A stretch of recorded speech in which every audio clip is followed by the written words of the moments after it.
Zektar the Void Hunter had stalked prey across 17 star systems. His claws had torn through the armored hides of crystalback leviathans, and his teeth had crushed the reinforced skulls of nebula wraiths. Standing 8 feet tall with obsidian scales and eyes like burning coals, he was apex predation incarnate, a living weapon that evolution had spent millions of years perfecting. Yet as he stood before the simple wooden door marked with cheerful pastel letters spelling nursery, every instinct in his predatory brain screamed at him to turn and flee. "The target is inside," whispered Silana, his hunting partner. Her serpentine form coiled nervously beside him, forked tongue tasting the air. 3 standard rotations old. Completely defenseless. This should be simple. Zektar's nostrils flared as he caught the scent beyond the door.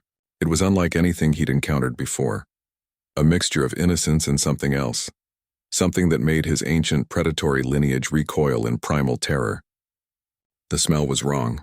It spoke of a danger so fundamental that it bypassed conscious thought and struck directly at the genetic memory encoded in his DNA.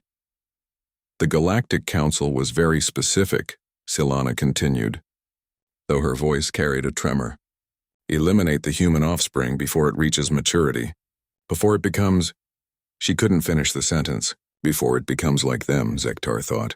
Before it becomes one of the creatures that had somehow conquered half the galaxy, without superior technology, without natural weapons, without even proper claws or fangs. Humans.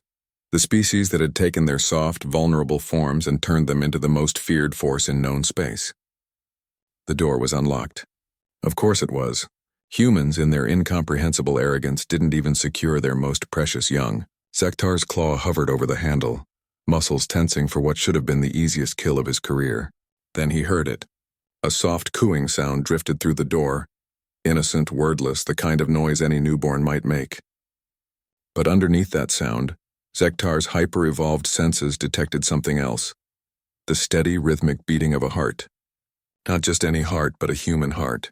Even at 3 days old, it beat with the same relentless, unstoppable cadence that had driven their species to the stars. "I can't do this," Silana whispered, her scales shifting to a pale, terrified hue. "Something's wrong. Every fiber of my being is telling me to run." Zektar understood. His own predatory instincts, honed by eons of evolution, were in complete revolt. This wasn't like approaching a sleeping Titan-class battle beast or facing down a pack of void wolves. This was different. This was approaching something that his genetic memory recognized as fundamentally, cosmically dangerous. The cooing continued, occasionally punctuated by tiny hiccups and the rustle of fabric. Such innocent sounds, such harmless sounds. Yet Zektar found himself backing away from the door, his powerful legs trembling. He forced himself to remember why they were here. 3 months ago, the human colony ship Defiance had arrived in the Centauri spiral. Within weeks, human miners were pulling rare elements from asteroids that had been deemed impossible to harvest. Human engineers were building structures that defied conventional physics. Human diplomats were negotiating trade agreements that somehow benefited every party involved, while still advancing human interests. And human soldiers had ended a 3-way war between the Kethmori Empire, the Crystal Hegemony, and the Void Touched, simply by walking onto the battlefield and politely asking everyone to stop fighting. They hadn't fired a shot. They had simply stood there, hands raised peacefully, and somehow convinced 3 apex warrior races to lay down their weapons. It was impossible. It was insane. It was human. The Galactic Council had decided that the only way to stop humanity's inexorable expansion was to strike at their young, cut the problem off at its source. But as Zektar stood before this simple nursery door, he began to understand why every assassin, every death squad, every military force sent against human civilians had either failed or simply vanished. "We should leave," Silana said, her voice barely audible. "We should report mission failure and accept the consequences." Zektar nodded slowly.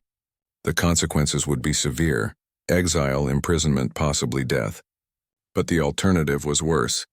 The alternative was opening that door and facing whatever lay beyond. Because despite being the galaxy's most efficient killers, despite having eliminated threats that could level planets, they both knew with absolute certainty that the tiny creature beyond that door was more dangerous than anything they had ever encountered. The cooing stopped. In the sudden silence, Zektar felt his heart skip a beat. Had they been detected? Was the infant somehow aware of their presence? The very thought sent ice through his veins. Human infants weren't supposed to be that perceptive. They weren't supposed to be anything more than helpless bundles of soft flesh and bone. But then again, humans weren't supposed to conquer the galaxy either, and yet here they were. A new sound emerged from beyond the door, a soft giggle. Pure, innocent, joyful, the kind of sound that should have warmed any sentient being's hearts. Instead, it struck both assassins like a physical blow.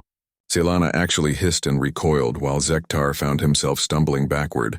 The giggle continued, interspersed with happy babbling. Baby talk in a language they didn't understand, but somehow more terrifying than any war cry they'd ever heard, because this was the sound of a creature that would grow up to reshape the universe simply by existing in it. Mission abort, Zektar whispered, his voice hoarse with fear. Full retreat. They fled through the corridors of the human colony ship, their predatory grace abandoned in favor of desperate speed.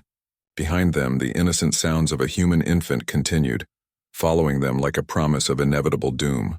Later, as their ship broke atmosphere and jumped to hyperspace, Zektar filed his report. Mission failure. Target too dangerous to approach. Recommend immediate cessation of all operations against human civilians. The Galactic Council would be furious. They would demand explanations. They would call him a coward. Let them. Zektar had stalked the deadliest predators in the galaxy, but he knew when he was outmatched. Some prey was simply too dangerous to hunt, even when it was only 3 days old.